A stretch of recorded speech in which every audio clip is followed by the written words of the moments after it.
동성애에 대한 사회적 인식이 달라지고 있다곤 하지만 교회 안에는 자신의 성 정체성을 고민하며 힘들게 신앙생활을 하고 있는 크리스천이 많습니다. 이들의 이야기를 직접 들어봤습니다. 국내 최대 규모인 글로벌 비즈니스 선교 축제 CBMC 한국대회가 오는 8월 열립니다. 관련 내용 취재했습니다. 한국 사회의 자살 문제가 갈수록 심각해지고 있는 가운데 7대 종단의 종교인들이 모여 생명 살리기 운동을 전개합니다. 안녕하십니까. 구TV 뉴스입니다. 동성애를 바라보는 시각이 과거와는 많이 달라졌다곤 하지만 크리스천 동성애자 상당수는 자신의 신앙과 성 정체성 사이에서 힘겨운 싸움을 하고 있습니다. 동성애 논란의 실체를 다루는 구TV 기획보도 두 번째 시간으로 성 정체성을 고민하는 크리스천 청년들의 이야기를 직접 들어봤습니다. 윤인경 기자입니다. 동성애에 빠진 지 20여 년, 어느새 30이 훌쩍 넘었습니다. 주변에선 왜 결혼을 하지 않냐고 재촉하지만 동성애자란 사실을 밝히기가 쉽지 않습니다. 교회에서도 신실한 청년으로 통했지만 남모를 고민은 계속됐습니다. 죄라는 사실을 알면서도 동성애 생활을 끊지 못하는 스스로를 탓하다가 급기야 심한 우울증 증상까지 나타났습니다. 예수님을 믿으면서도 동성애 생활을 하는 거 자체가 정말 다른 분들 시선으로 봤을 때는 그게 무슨 예수를 믿는 거냐라고 할 수 있지만 정말 힘들거든요. 축사 집회도 가보고 약도 오랫동안 복용을 해보고 했지만 내 마음속에서 자꾸 생겨나는 동성애적인 성향들이 이게 계속 부딪히다 보니까 내가 예수님을 믿는 게 맞는 걸까? 아니면 내가 교회를 떠나야 되는 건가? 동성애는 본인뿐 아니라 주변 사람들 또한 고통에 빠뜨렸습니다. 모두를 속이고 있다는 죄책감에 결국 몇몇 사람들에게 털어놓기도 했지만 상처로 돌아올 뿐이었습니다. 그동안의 관계가 단절될까 봐 또 자신의 죄를 모두가 알게 될지도 모른다는 두려움에 교회에는 더욱 밝히기가 어려웠습니다. 전에 교회를 다닐 때는 당연히 동성애라는 거를 얘기를 못했죠. 답답하는데 숨기면서 위선적으로 지내야 되는 게 좀 힘들었던 거. 크리스찬인데 가식적으로 좀 위선적으로 좀 포장해야 하고, 근데 안에서는 마음에서는 이제 골마가고 뭔가 근데 겉으로는 거룩한 모습을 보였던 것 같고 이중생활이죠. 네. 어릴 때부터 교회에서 자란 크리스천들도 예외는 아닙니다. 특히 나이가 어릴수록 혼란은 더 큽니다. 동성애가 단순히 개인의 성적 취향으로 여겨지는 오늘날 다음 세대는 동성애가 왜 죄인지 모르겠다고 생각하기 때문입니다. 초창기에 왔을 때보다 현재 지금 10년이 지난 지금 그 동성애 문제 때문에 힘들어하는 친구들의 얘기들이 점점 더 이렇게 많아지고 있어요. 그 친구들이 이제 고민하고 있는 부분들은 교회에서는 이제 동성애가 죄라고 하잖아요. 근데 자기도 이제 안 그래 보려고 많이 노력을 하지만 그런 육체적인 쾌락이나 이런 것들을 끊을 수가 없는 것들 때문에 많은 고민들, 그런 것들을 많이 대부분 얘기를 하죠. 상당수의 크리스천 동성애자들은 우울증으로 인해 정신과 상담을 받아본 경험이 있다고 털어놓습니다. 전문가들은 동성애가 혼자만의 힘으론 끊어낼 수 없는 지독한 중독과 같기 때문이라고 말합니다. 남몰래 동성애와의 힘겨운 싸움을 하고 있는 크리스천 청년들. 이들이 혼란과 방황을 끝낼 수 있도록 교회가 행동해야 할 때입니다. 구TV 뉴스 윤인경입니다. 전 세계에서 활동하는 한국 기독 실업인들의 선교축제 CBMC 한국대회가 오는 8월 열립니다. 올해는 특히 다음 세대와 기독 청년 스타트업을 위한 프로그램이 마련돼 기대를 모으는데요. 유창선 기자가 보도합니다. 한국 CBMC가 전국 지회장단 회의에서 CBMC 한국대회 세부 계획을 확정하고 참여를 독려했습니다. CBMC 한국대회는 전 세계 회원이 한자리에 모여 비즈니스 세계에 하나님 나라가 임하게 한다는 CBMC의 비전과 정체성을 확립하고 사명을 발견하는 시간입니다. 이번 대회는 만민을 위하여 기치를 들라는 주제로 8월 13일부터 15일까지 3일간 경주 화백 컨벤션 센터에서 열립니다. 올해는 특히 청년 기독 실업인과 예비 창업자를 위한 초청 집회에 힘을 실었습니다. 둘째 날 대부분을 청년 초청 집회에 할애했습니다. 호널드 최복이 대표 등 유명 기독 실업인과 함께하는 토크쇼를 비롯해 기독 청년 스타트업 소개 시간도 마련했습니다. 참여 스타트업은 사업 아이템을 발표하고 선배 기업인으로부터 코치도 받게 됩니다. 행사장 한쪽엔 창업 아이템과 아이템 매칭 부스도 4개씩 운영할 계획입니다. 이런 과정을 통해서 많은 우리 기독 청년들, 특히 이 지역에 있는 청년들이 새로운 미래 희망을 가지고 자기의 어떤 진로를 개척해 나가는 이런 하나님의 일꾼으로 이렇게 자라기를 소망하면서 이 대회가 잘 이렇게 진행되기를 이렇게 기도하고 있습니다. 한편 지혜장단 회의에는 이양구 전 우크라이나 대사가 강사로 초청돼 유라시아 복음의 실크로드 구축과 CBMC 사명에 대해 강의했습니다. 한국 CBMC는 이번 대회를 통해 한국 교회 통합 운동을 이끌고 비즈니스 세계에 하나님 나라를 전파하길 기대하고 있습니다. 구TV 뉴스 유창선입니다. 자살 예방에 앞장서고 생명 존중 문화를 확산하기 위해 7대 종단 종교인들이 한자리에 모였습니다. 이 자리에 참석한 종교인들은 종교인 선언을 통해 생명 살리기에 앞장설 것을 다짐했습니다. 기독교인을 비롯해 천주교, 불교 등 종교인 700여 명은 우리나라가 15년째 OECD 자살률 1위를 기록한 데 대한 반성과 함께 사회적 책임을 다하겠다는 의미를 담아 선언문 발표에 참여했습니다.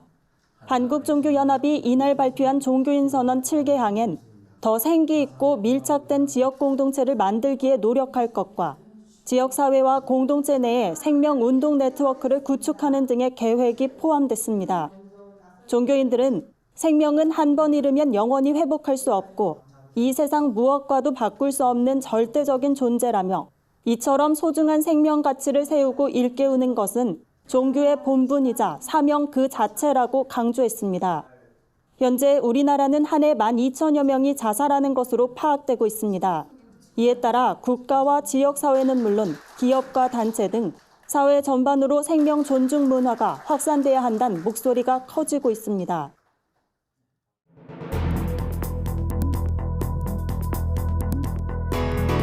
세계 곳곳의 주요 소식을 살펴보는 시간입니다. 최근 일본에서 낮잠이 주목받고 있습니다. 낮잠을 잔 후 업무 효율이 높아진다는 사실이 알려지면서 낮잠 전문 카페가 잇따라 등장하고 직원들의 낮잠을 장려하는 지자체와 기업도 나오고 있는 겁니다. 수면 카페 내부는 천으로 된 칸막이로 방이 나눠져 있고 부드럽고 따뜻한 색상의 조명기구가 설치되어 있습니다. 잠자기 전 커피를 마실 수도 있습니다. 30분 정도 짧게 잘 경우 잠자기 전에 커피를 마시면 눈을 뜰 때쯤 카페인의 효과가 나타나 상쾌한 기분을 느낄 수 있습니다. 후쿠오카시는 지속 가능한 사회 조성을 위한 프로젝트의 일환으로 낮잠을 권유하고 있습니다. 성경과 코란의 차이점을 비교하는 영상을 올려 이슬람 단체로부터 신성 모독 혐의로 고발된 후 징역 4년을 선고받은 아브라함 벤 모세 목사가 최근 석방됐습니다. 한국 순교자의 소리에 따르면 아브라함 목사는 이슬람교를 가르쳤던 교수 출신으로 누구보다 이슬람교를 잘 알고 있었고 2005년 성경을 읽고 개종했습니다. 그는 개종하면서 설교와 전도를 시작했고 기독교와 이슬람교를 비교 연구한 책도 펴낸 것으로 알려졌습니다. 감옥에 있는 동안에도 수감자 60명을 개종시키기도 했습니다. 아브라함 목사는 징역 4년을 선고받았지만 기적적으로 형량이 줄어 2년 복역을 마치고 풀려났습니다. 브라질 리우데자네이루 주지사가 빈민가의 무장 범죄 조직 소탕을 위해 미사일 사용을 주장한 것이 논란이 되고 있습니다. 위우손 위찌우 리우 주지사는 리우시 서부 지역에 있는 시다지 지 데우스 빈민가의 무장 범죄 조직 소탕 필요성을 강조하면서 유엔만 눈을 감는다면 그곳에 미사일을 쏴 범죄자들을 폭사시키는 방법을 고려할 것이라고 말했습니다. 빈민가를 중심으로 치안 불안이 심각한 것은 맞지만 범죄 조직 소탕에 미사일까지 동원해야 한다는 것은 너무 과한 발언이 아니냐는 지적이 나옵니다. 우파 기독교 사회당 소속인 위찌우 주지사는 지난 1월에도 마약 조직원들을 테러리스트로 간주해 강력하게 처벌해야 하며 형량도 최대로 늘려야 한다는 주장을 제기한 바 있습니다. 오늘의 사회 이슈를 차진환 기자가 종합해드립니다. 오늘의 이슈 포커스입니다. 정경도 국방부 장관은 북한 선박의 삼척항 입항 사건을 사실상 경계작전 실패로 규정했습니다. 정 장관은 19일 국방부 대회의실에서 열린 2019 전반기 정군 주요 지휘관 회의에서 북한 어선 관련 상황에 대해 우리 모두 매우 엄중한 상황으로 인식해야 한다고 말했습니다. 또한 우리가 경계작전을 한번 실패하면 다른 것을 100번 잘했어도 국민의 신뢰를 얻을 수 없다고 말했습니다. 한편 지난 15일 오전 북한 어선 한 척이 삼척항에 정박했지만 민간인 신고가 있을 때까지 군경이 해당 사실을 인지하지 못해 해양경비 태세에 구멍이 뚫렸다는 비판이 나오고 있습니다. 금융과 기술이 결합한 서비스를 일컫는 핀테크. 최근 핀테크 서비스를 경험한 한국의 금융 소비자들이 큰 폭으로 늘어났습니다. 글로벌 컨설팅 회사 EY는 한국의 핀테크 도입 지수가 2017년 32%에서 2019년 67%로 2배 이상 상승했다고 밝혔습니다. 한국 소비자들의 핀테크 인지도는 통금과 지급결제 분야에서 96%로 가장 높았습니다. 소비자들은 핀테크 서비스를 이용하는 가장 큰 이유로 저렴한 수수료를 꼽았고 온라인 통합조회나 비대면 금융 서비스도 선호하는 것으로 나타났습니다. 국가가 관리하는 공원에서 휴식을 취하다가 나무에서 떨어진 나뭇가지에 시민이 맞아 다쳤다면 국가가 배상해야 한다는 판결이 나왔습니다. A씨는 지난 2015년 무게 467kg, 길이 15m에 달하는 나뭇가지에 맞아 요추와 경추를 다쳤습니다. 서울중앙지법은 공원의 관리 책임을 묻는 A씨의 손해배상 소송에서 국가가 1,700여만 원을 배상하라고 판결했습니다. 재판부는 떨어진 나뭇가지 크기를 고려하면 사전에 위험성을 발견할 수 있었을 것이라며 자연재해로 볼 수 없기에 국가가 배상해야 한다고 설명했습니다. 구TV 뉴스 차진환입니다. 주요 단신입니다.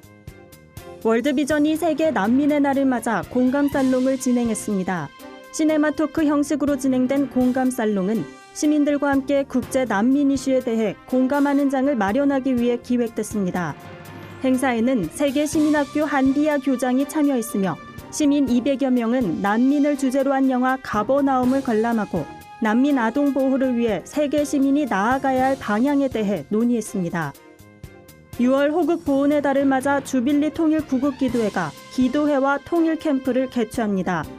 통일기도 부흥회는 강하고 담대하라란 주제로 진행되며 이달 28일까지 대구, 광주, 부산, 제주 등 전국에서 이어집니다.